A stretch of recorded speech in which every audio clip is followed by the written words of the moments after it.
આવા લોકોને ફાંસીની સજા આપે તો પણ ઓછી છે. એટલી ખરાબ ઘટના સામે આવી છે, જેમાં 3 વર્ષ અને માત્ર 11 મહિનાની માસૂમ બાળકીને પોતાના સગા કાકાએ જ દુષ્કર્મનો શિકાર બનાવ્યો છે. અને પોતાની જે કાકી સગીએ કર્યું છે એ જોતા તો કંપારે છૂટી જાય એવું છે. મુદ્દો શું છે એ જોઈએ. અમરેલી જિલ્લાના ખાંભા પોલીસ સ્ટેશનમાં જે આ આરોપી દેખાય છે તેના જ સગાભાઈએ ફરિયાદ નોંધાવી છે. ફરિયાદ એવી છે, આ શખ્સે 3 વર્ષ અને 11 મહિનાની પોતાની સગી ભત્રીજી સાથે દુષ્કર્મ આચર્યું છે, પ્રયાસ કર્યો છે અને શારીરિક અડપલા કર્યા. ન કરવાનું કર્યું છે.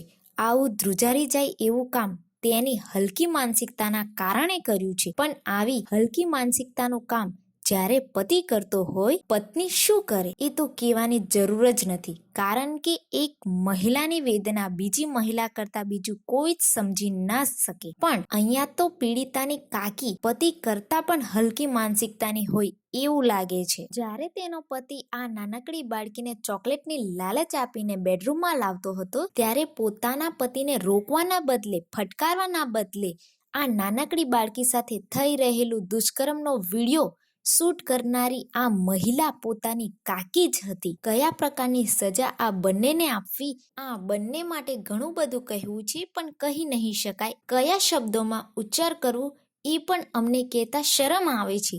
કોઈ પણ માણસ ધ્રુજી જાય એવું કૃત્ય કરનાર આ કાકા કાકીને પોલીસ પકડ્યા છે.